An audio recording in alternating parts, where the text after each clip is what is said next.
Yeah. So when it's easy to get caught up in notes and this and that, and you know your collard greens nose, whatever. You know, I've said some weird stuff. Like, have you ever crushed a pissant between your fingers and smelt it? Like that bitterness. Like, I've had that. I've never gone that far.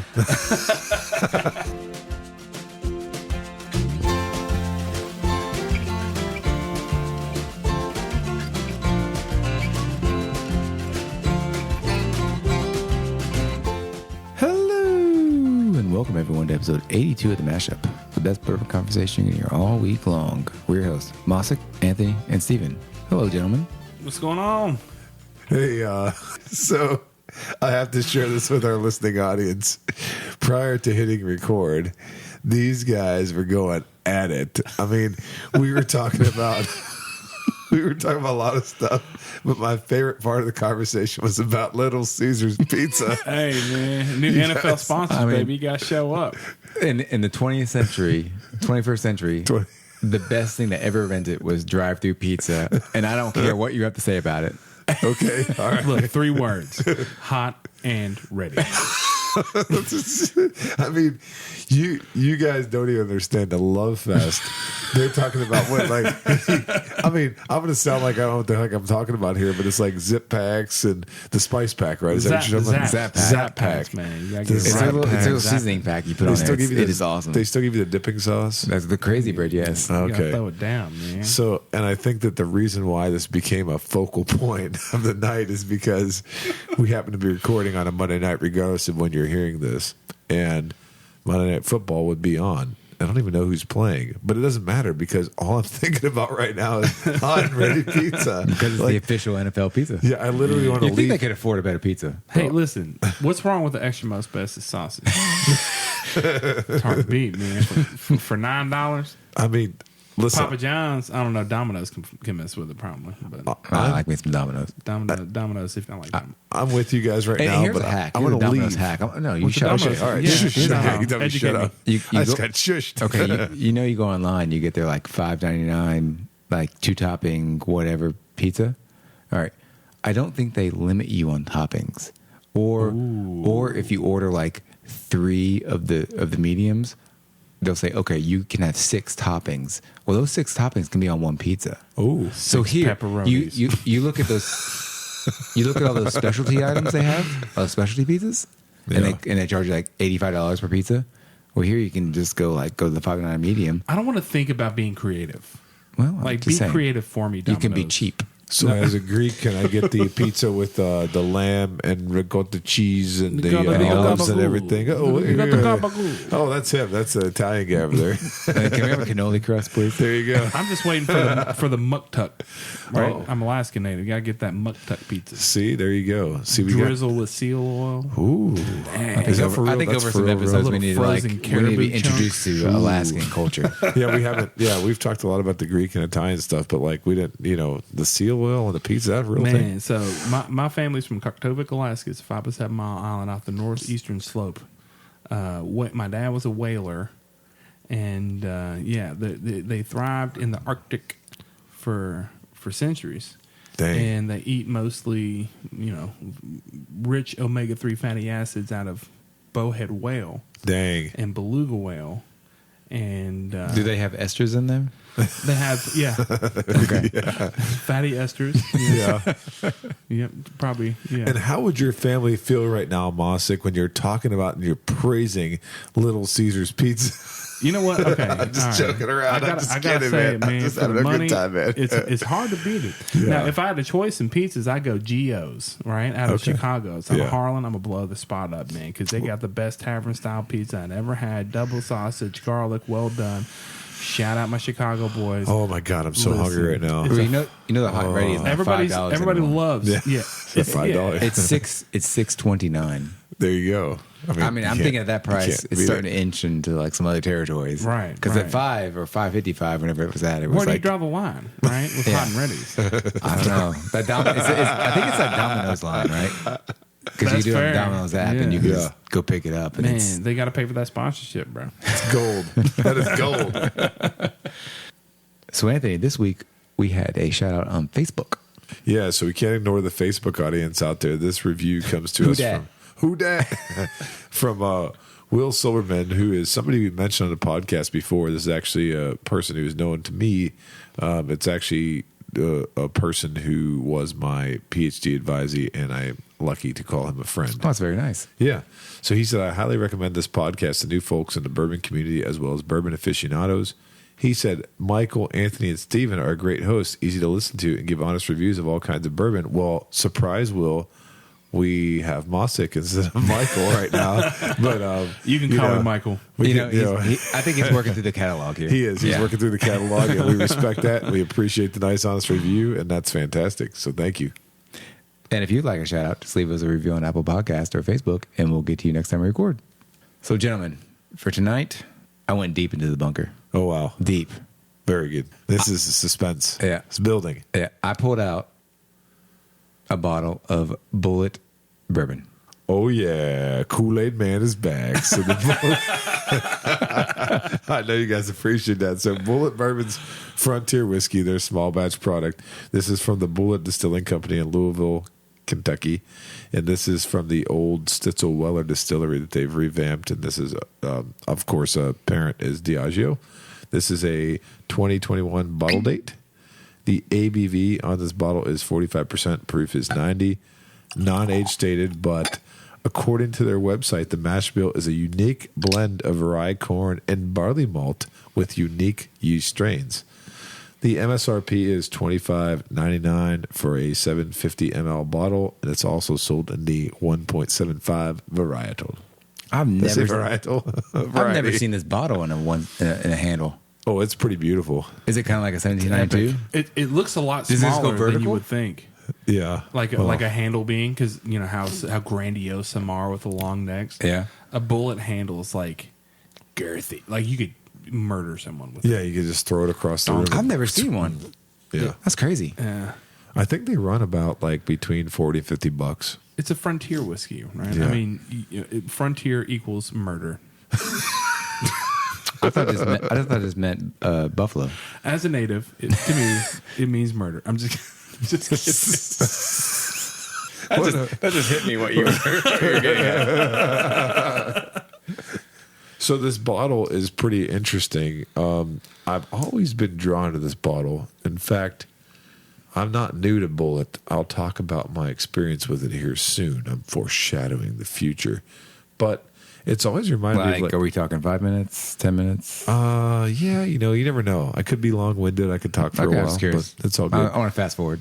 But I appreciate the simplicity of this bottle. But it's just a nice looking bottle, and it really reminds me of being in the Old West. And, Yeah, it's simple. It's got this raised lettering on it that it's just, I don't know, just reminds me of the olden times. Yeah. And it's very simple, like sticker near the bottom. Very Back when I was classy on the as well, frontier. right? I mean, it's simple. Its design is very practical in that it can fit into pouches really well. You could look at this glass and imagine someone like traversing out into the West and dying by the hands of the natives, right? I mean, that's how unique this bottle is.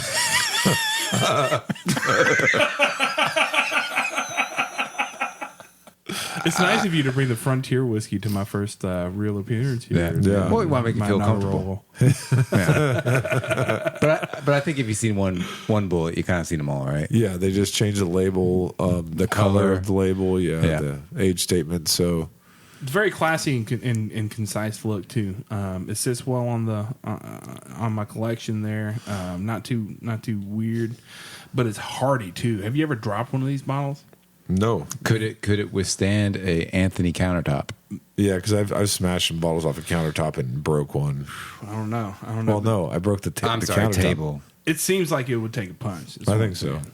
So you mentioned that if you've seen one Bulleit, you've seen them all, and I just want you gentlemen to know that this bottle is inspired by a 150-year-old recipe that is passed down by Augustus Bulleit.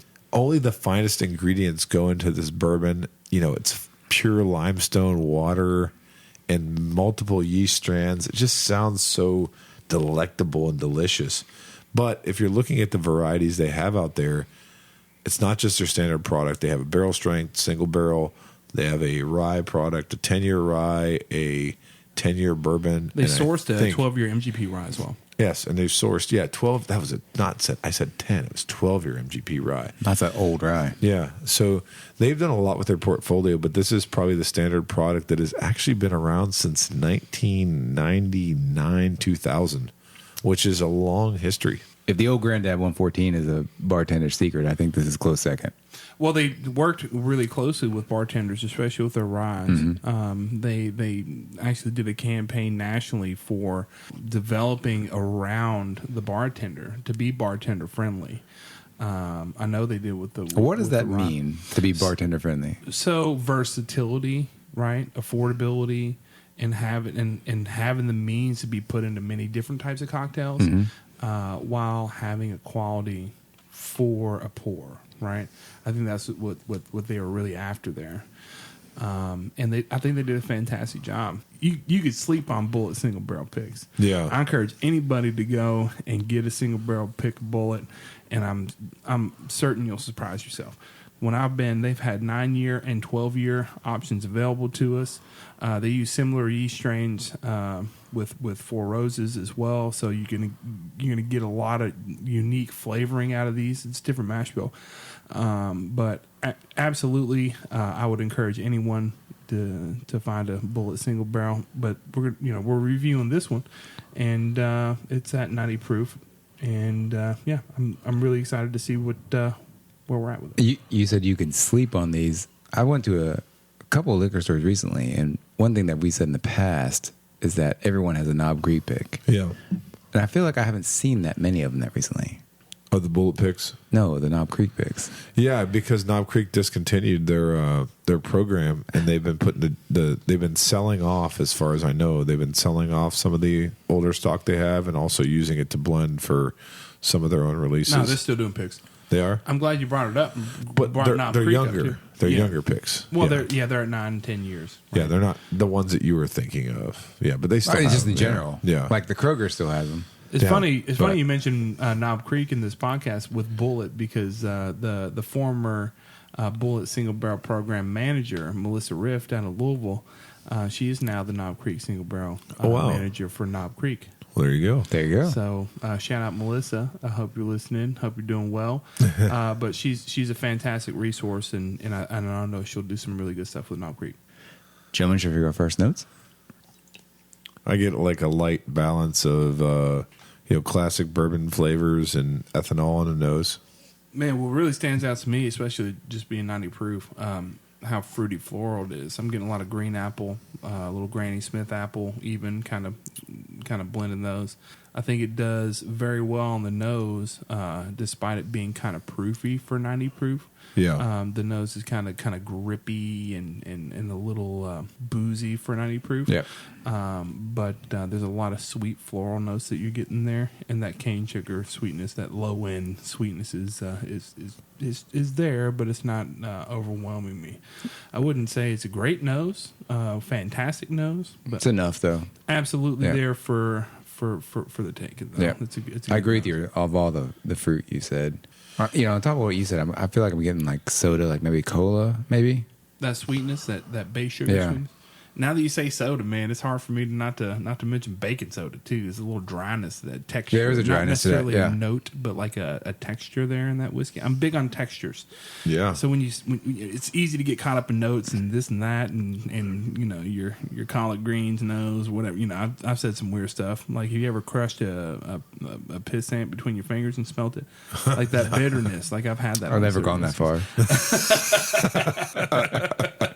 Well, I'll tell you what doesn't. The West doesn't care about it. The West doesn't care about it. The frontier doesn't care about it. The only contribution I can make to the nose here is like, I almost feel like the very fall nature is in the air.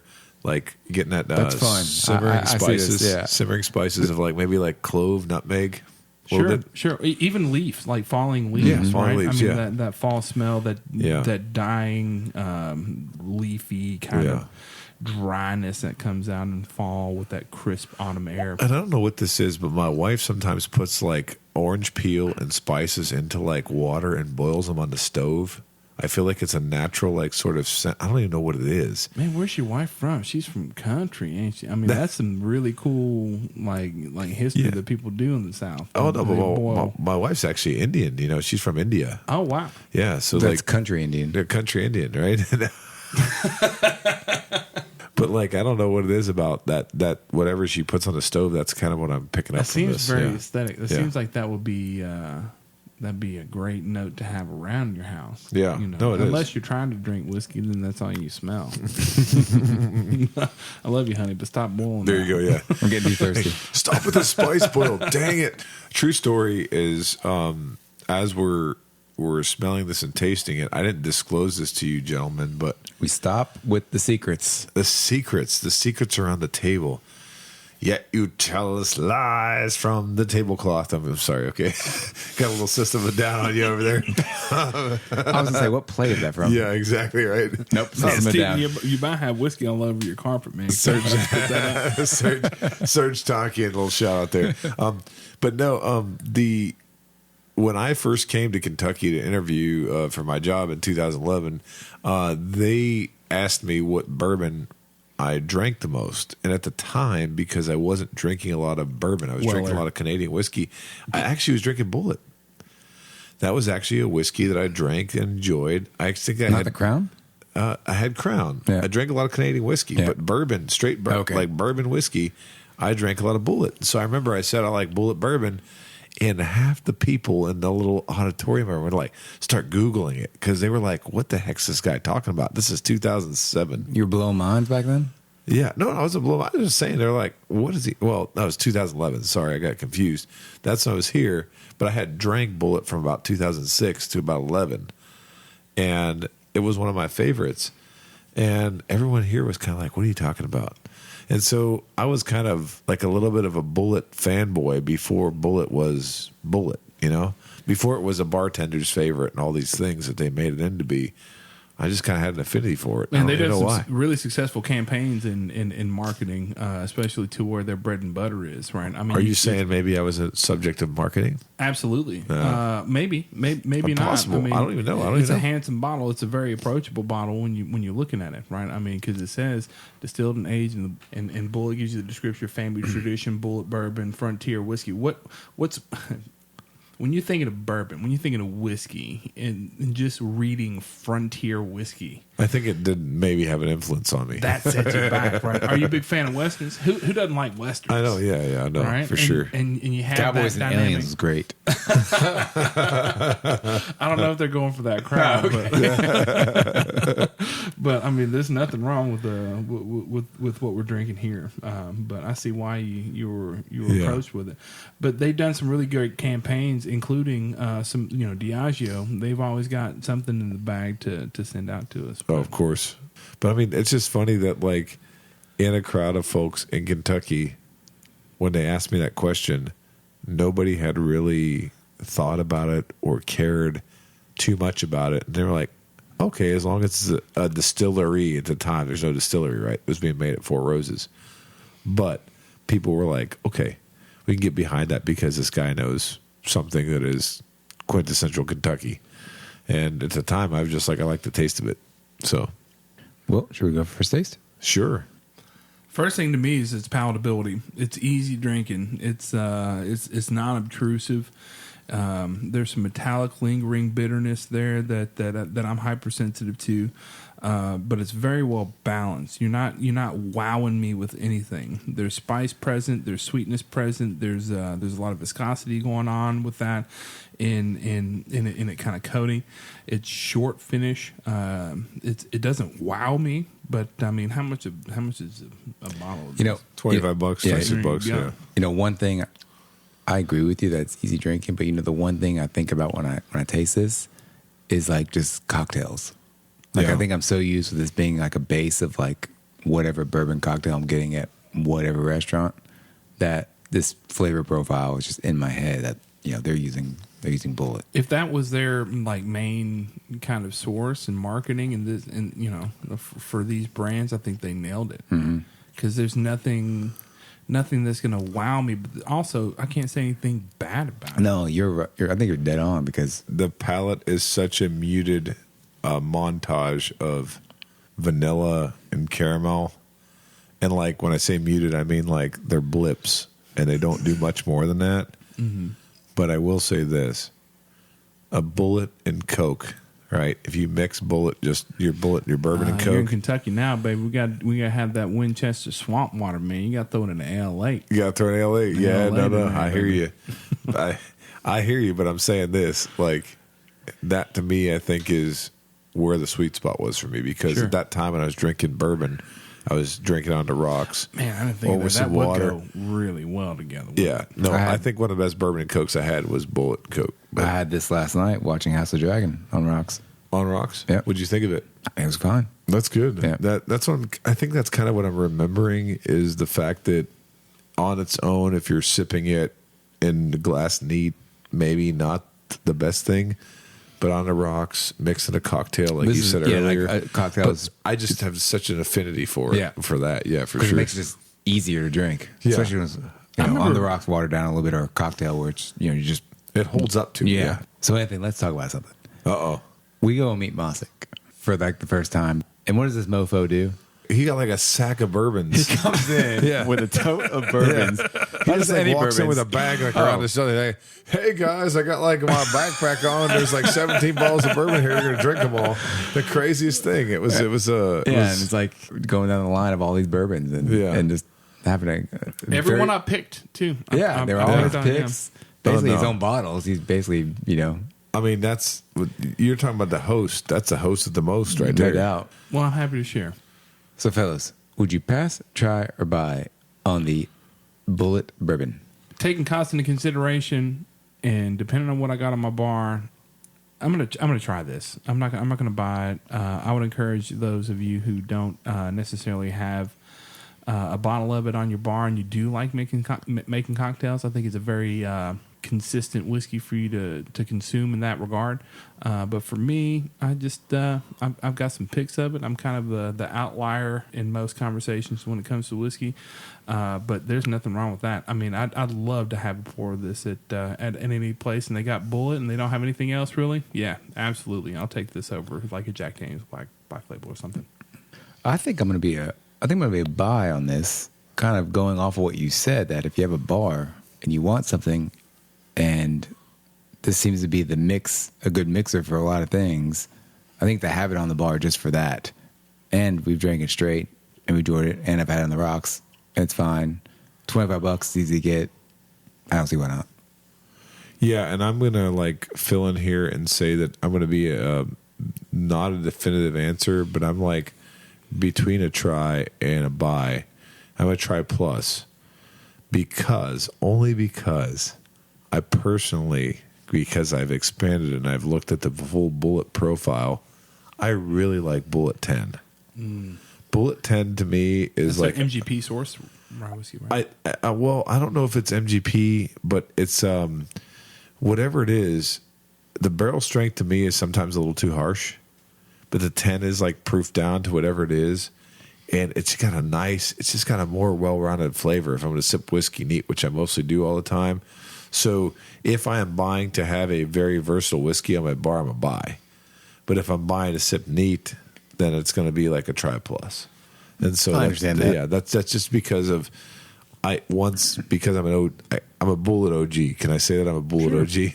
And there's certain products they've put out that I really like, and others where I'm kind of like, yeah. But I've had enough Bulleit to know that I think this is a solid try plus, meaning almost a buy. Bulleit 10 is a rye. And it is? It is an MGP product, and I think it's at 90 proof as well. Okay. That and the mixed drink is fantastic too, and it's pretty widely available. Yeah. I mean, we should probably do only at like $40-some a bottle too for that. Yeah. Very and good. for that 95.5, man, at 90 proof, it's hard to turn your nose up to it. Oh, no doubt. I don't know if any of you guys have been participating much on the enthusiast markets. I call them enthusiast markets, not secondary markets, because Taterville, yes. Okay, yeah. Is that close to Dr. Pepperville? Yeah, it's right across the street. Okay. It's right around the corner. Yeah, just across the tracks. But instead of a little man dancing and singing, it's just people like, I want Wellers. Yeah, exactly. And They all here's the sound that thing. way. We know that a lot of our listeners are out there trying to get their hands on some whiskeys that they might not. And the only way they can get them is through these enthusiast markets. But when you're local, like we are here, based in Lexington, and you know a lot of people, when somebody sells something on a national market, they ask you for references.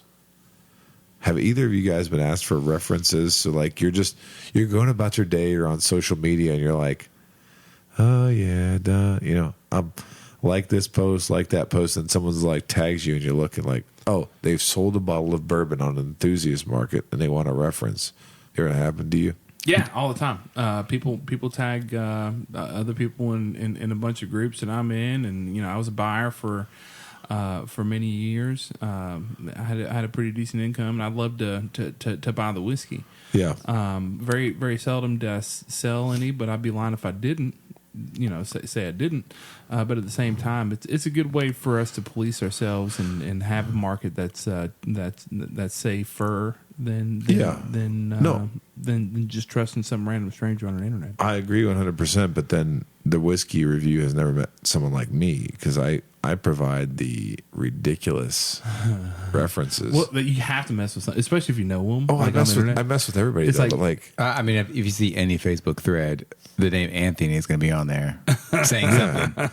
I just love to go in there and say you dumb are pretty stuff. infamous, aren't you? I do say stupid stuff just all the time. I'm, Like I'm just gonna go in all the. I mean, all the are you banned from Facebook more groups. groups than you are actually in groups? I'm not actually banned from a lot of groups and just say stupid stuff.